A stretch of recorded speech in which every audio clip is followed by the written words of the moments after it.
Thanks for staying with us here on Live Now from Fox. I'm your host, Christina Evans. As promised before the break, we're going to now shift gears now to some of those health headlines.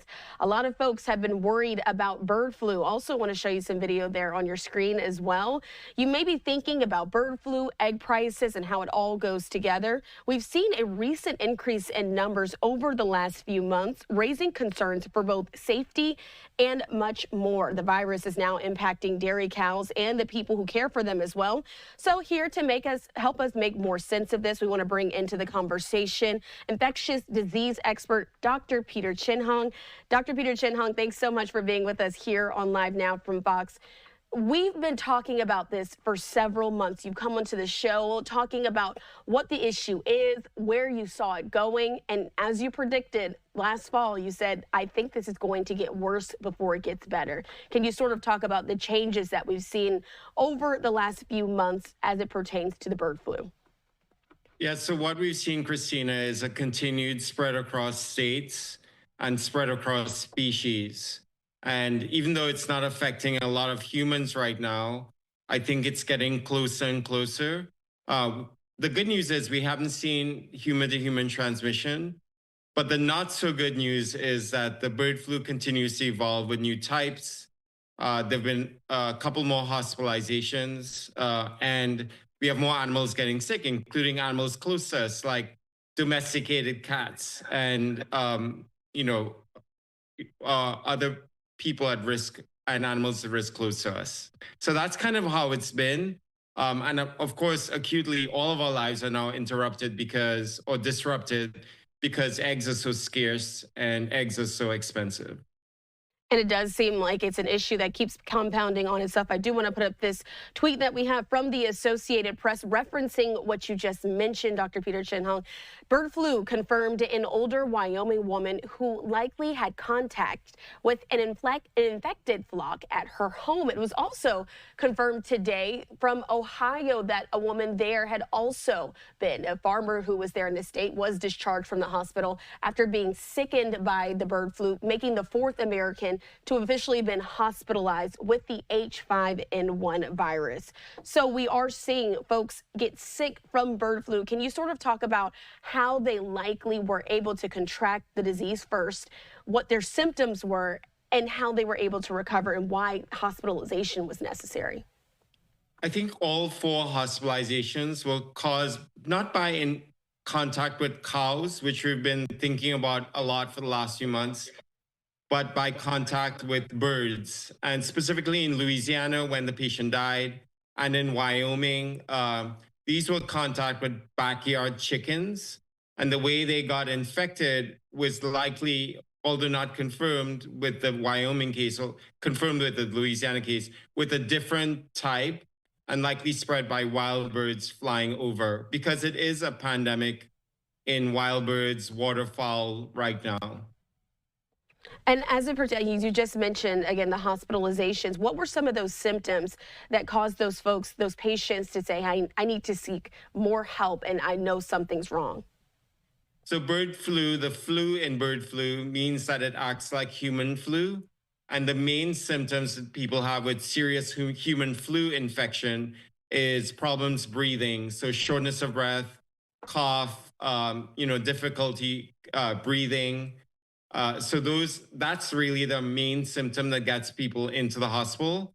And as in both cases that were recently hospitalized, Wyoming and in Colorado, Wyoming and in Ohio, those were primarily respiratory symptoms, we think, and as well as the other two cases. And as it pertains to variants and things changing, I want to put up this tweet that we also have from Bloomberg.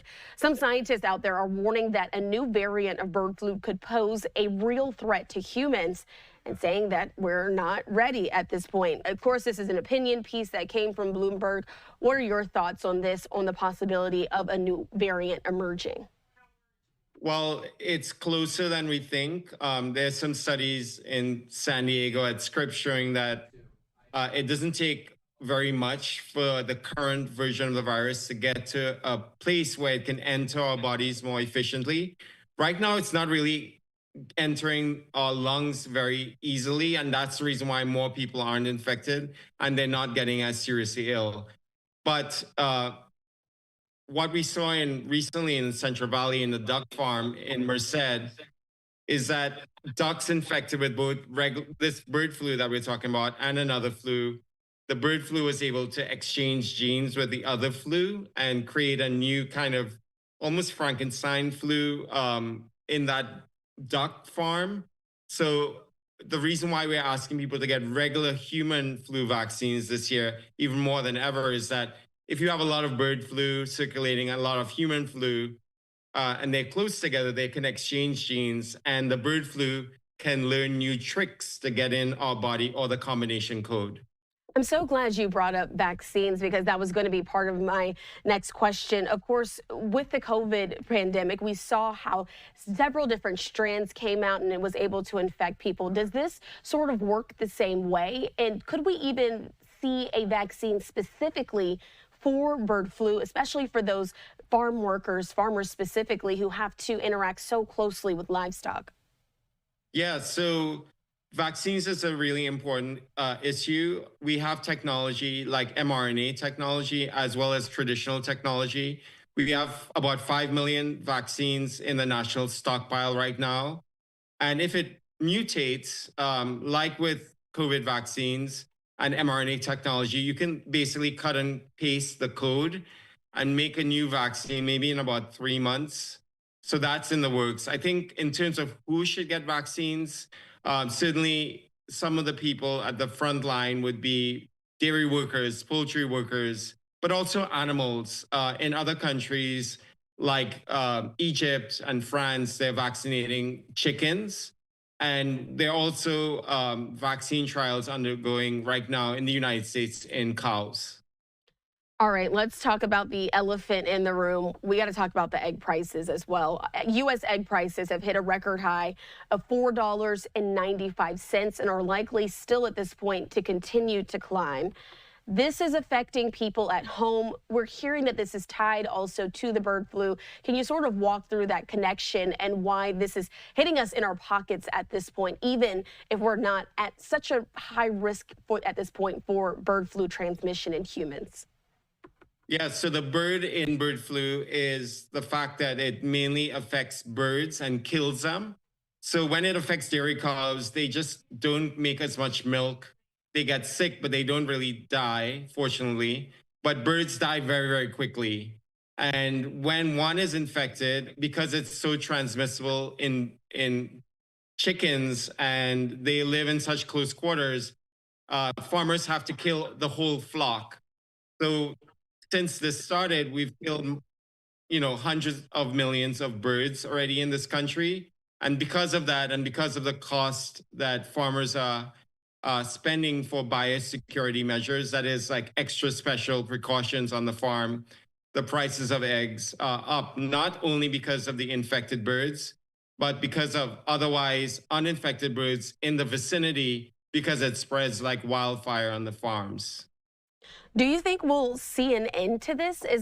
When is this going to stop affecting folks again, those who are getting ill simply by being around chickens or cows, as you mentioned, but also those who are affected in their pockets when they're trying to go to the store and buy eggs? Um, Unfortunately, it's not looking like it's going to end anytime soon. And the reason why is we're trying really hard to control all of these different things. There's the cows, there's the birds, the chickens, and then the humans who come in contact with them.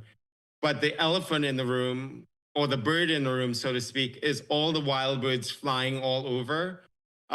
Like somebody mentioned to me, so, one of the reasons why it's spreading all over the world through these birds is that they're able to fly before they die. So it's almost like they can fly a longer distance while they're really sick and then drop from the sky.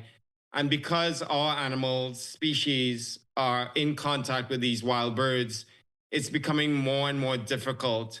So the way I think we should go about it, which people are trying to do, is risk mitigation or softening the blow, because I think it's really, really tough to extinguish the infection at this point, given how widespread it is across multiple species.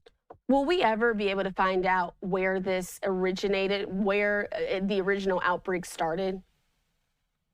It's hard to say. Bird flu, this particular strain, H5N1, has been around for 30 years or so.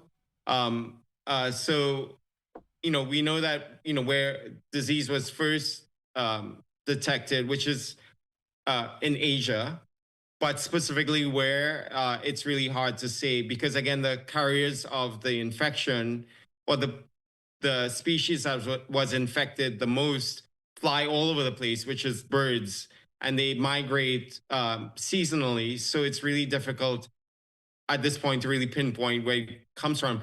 With that said, remember that avian flu is something that's not a new concept.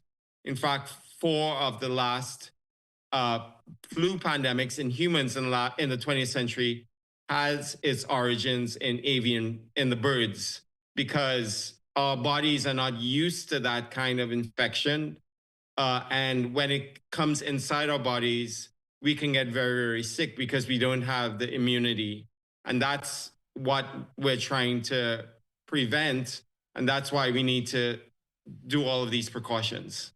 And we certainly will continue to follow this story here on Live Now from Fox. Again, Dr. Peter Chin-Hong here to help us understand what's happening with bird flu. We've been tracking this for months.